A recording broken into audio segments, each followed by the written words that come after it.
In this episode, we focus on resiliency as a security-friendly way of thinking about systems that must keep working even when parts of reality behave badly. New learners sometimes treat security as the art of blocking attacks, but modern systems also need the ability to absorb failures, contain damage, and recover in a controlled way without turning every hiccup into a mission outage. Resiliency is that broader capability, and it becomes especially important when you accept that failures can be accidental, environmental, or intentional. Redundancy and diversity are two major tools for building resiliency, yet they can backfire if they are added carelessly, because extra components and extra paths can create extra ways to fail or be abused. The challenge is to add resilience in a way that reduces risk rather than multiplying complexity and introducing new weaknesses. By the end, you should be able to explain how redundancy and diversity improve availability, integrity, and even confidentiality outcomes, while also understanding the common mistakes that make resilient designs surprisingly fragile. Before we continue, a quick note. This audio course is a companion to our course companion books. The first book is about the exam and provides detailed information on how to pass it best. The second book is a Kindle-only ebook that contains 1,000 flashcards that can be used on your mobile device or Kindle. Check them both out at Cyber.Author.me in the Bare Metal Study Guide series. Resiliency starts with a simple idea. A system is resilient when it can continue delivering essential mission outcomes despite disruptions, and it can return to a stable, trusted state after harm occurs. That means resiliency is not only about staying online, because a system that stays online while producing wrong data is not resilient in any meaningful security sense. It also means resiliency is not only about backup copies, because backups that are corrupted, unreachable, or untested can create false confidence rather than real safety. In security engineering, resiliency matters because attackers often aim to disrupt availability, corrupt integrity, or force rush decisions that bypass controls. A resilient system gives you time, and time is a protective factor because it reduces panic-driven actions and allows thoughtful containment and recovery. When you connect resiliency to risk, you see it as a way to reduce impact even when prevention is not perfect, which is a realistic view for production systems. This mindset sets the stage for understanding why redundancy and diversity can be powerful when designed with discipline. Redundancy is the presence of additional capacity or alternate components that can take over when one component fails, and it is easiest to understand through the everyday idea of a spare tire. If one tire goes flat, the spare allows the journey to continue, but only if the spare is compatible, properly inflated, and accessible when needed. In systems, redundancy can apply to hardware, services, data storage, network paths, and even people and procedures. Redundancy matters in security because failures are not always clean, and an attacker can create failure conditions intentionally, meaning that the system must tolerate disruption without collapsing into unsafe behavior. A beginner misunderstanding is thinking redundancy automatically equals safety, when redundancy that shares the same vulnerabilities or depends on the same control plane can fail in the same way.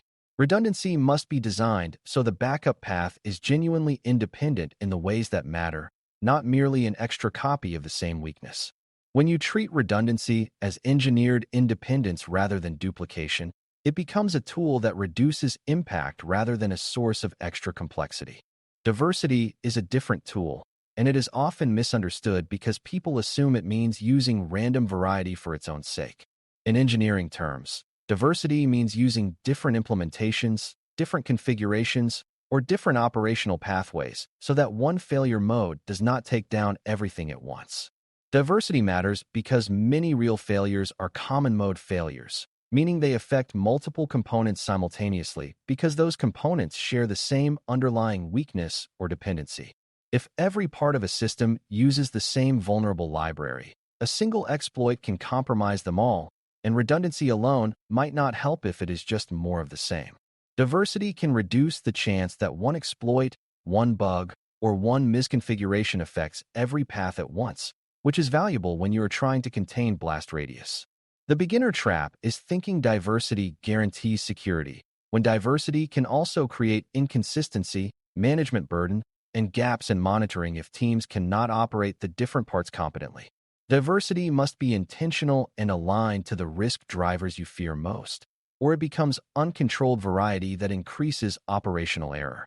The goal is to create meaningful differences where they reduce common mode risk, while keeping governance and validation strong enough to prevent drift. Resiliency, redundancy, and diversity all interact with the reality that complexity is itself a risk factor. Every additional component you add can introduce new vulnerabilities, new misconfiguration opportunities, and new paths for privilege and trust to leak. A system can become so complex that no one fully understands it, and that lack of understanding becomes a vulnerability because it weakens monitoring, response, and validation. This is why the title warns against creating new weaknesses, because a resilient design that cannot be operated safely is not resilient in practice. New learners often assume the safest design is the most feature-rich, but in security, safety often comes from simplicity with intentional safeguards. Engineering resiliency means choosing where to add redundancy and diversity, and where to avoid them, based on mission outcomes and risk context. It also means building mechanisms that prevent the additional pieces from becoming untracked and untested, because hidden redundancy is rarely helpful during an incident. When you hold complexity in mind as a continuous cost, you make better design choices that balance protection and operability. A key design step is distinguishing which functions must be resilient and which can tolerate disruption, because trying to make everything equally redundant is expensive and often unnecessary. Mission outcomes usually depend on a small set of critical pathways, such as authentication, core transaction processing, and essential data access, while other features can degrade without stopping the mission. Resiliency engineering therefore starts with deciding what must remain available, what must remain correct, and what must remain confidential, even under stress. This matters because redundancy can create additional data copies and additional access paths, which can raise confidentiality risk if access controls and logging are not consistent across all replicas.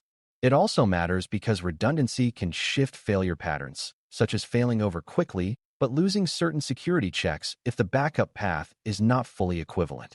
Beginners sometimes assume the backup is identical, but small differences in configuration and integration can create large differences in behavior under pressure. When you define resiliency targets clearly, you can design redundancy and diversity to protect the most important outcomes without spreading complexity everywhere. Redundancy can also create security weakness when failover behavior is not carefully controlled, because systems under stress can behave in ways that bypass normal safeguards.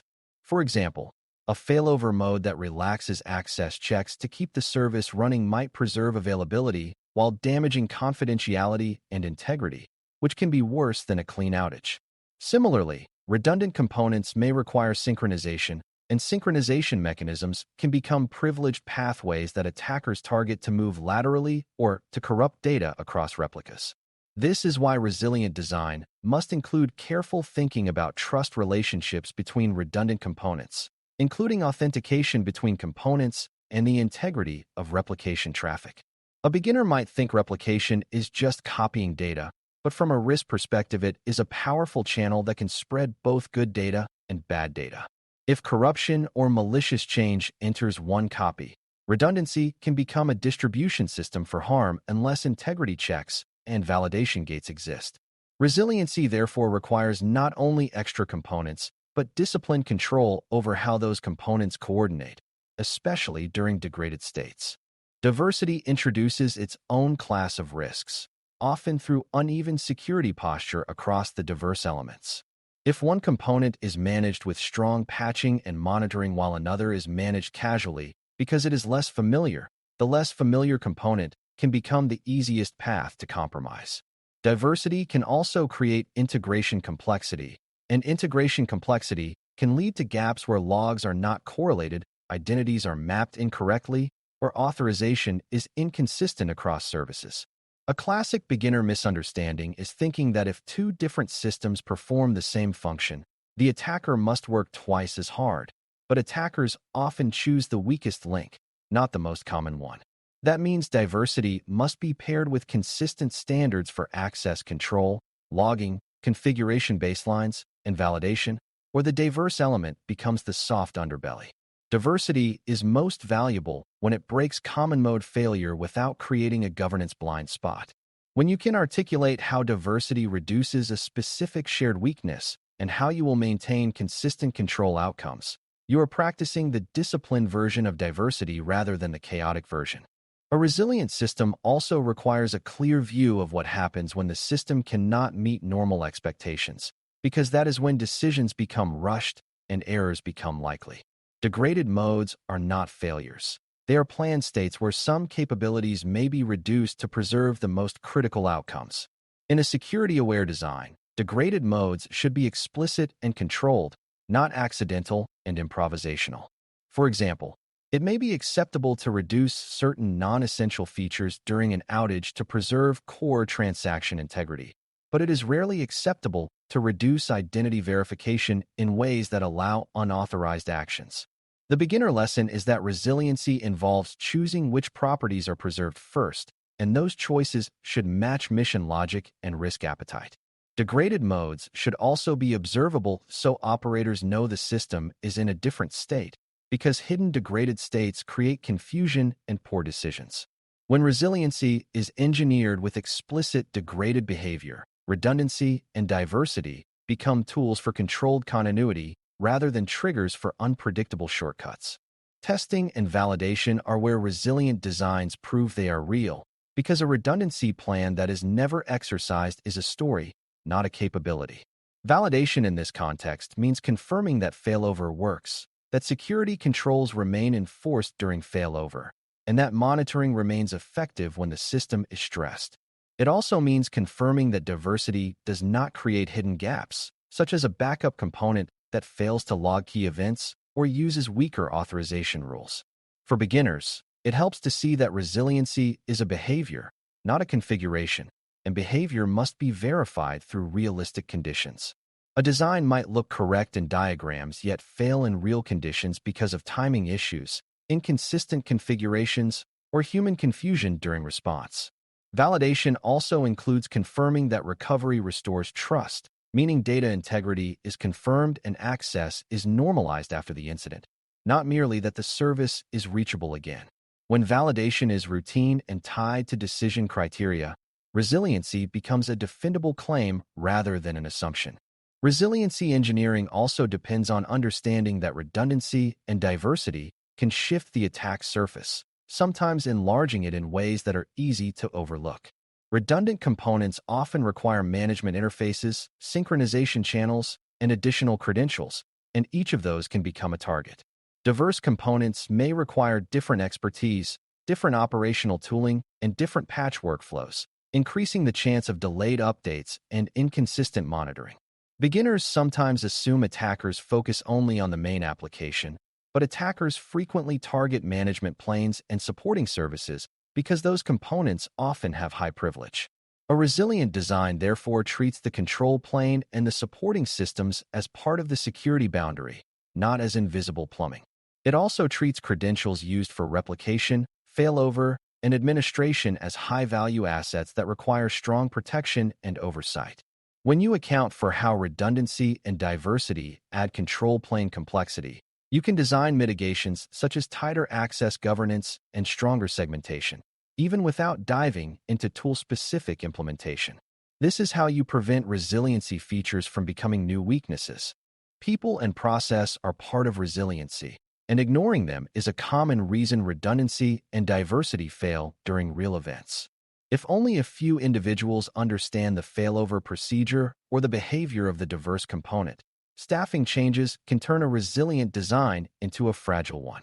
If operational responsibilities are unclear, responders may hesitate, and hesitation increases impact, especially when rapid containment is needed.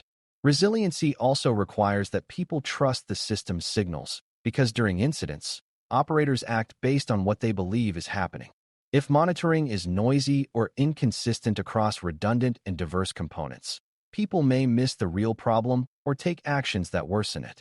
Beginners should understand that resiliency is not only adding technology, but also building clear roles, rehearsed response, and dependable observability so humans can act confidently under stress.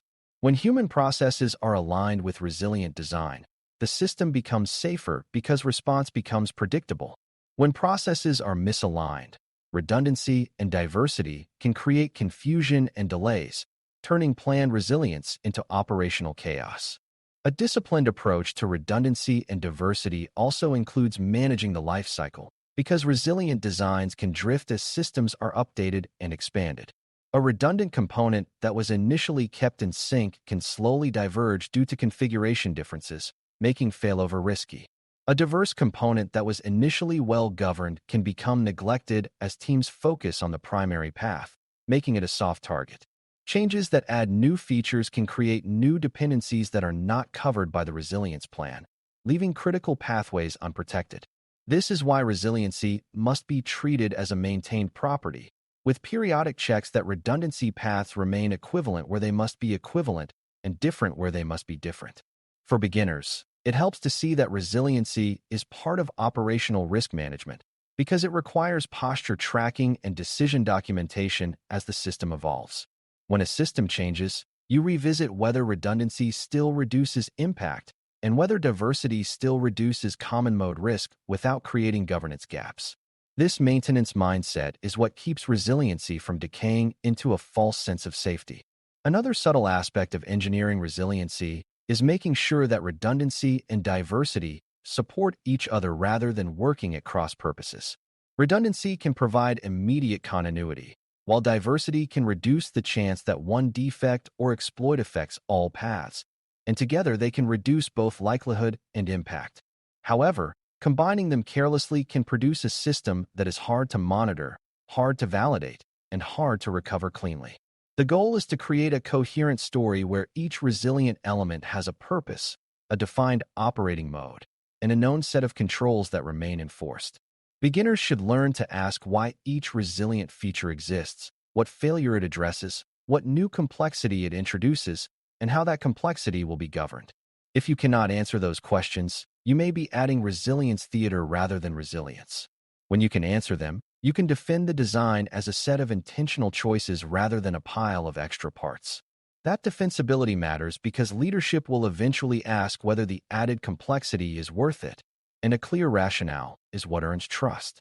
As you close this topic, the big idea is that resiliency is a security-aligned design goal because it reduces harm even when prevention is imperfect, but it must be engineered with discipline to avoid creating new weaknesses.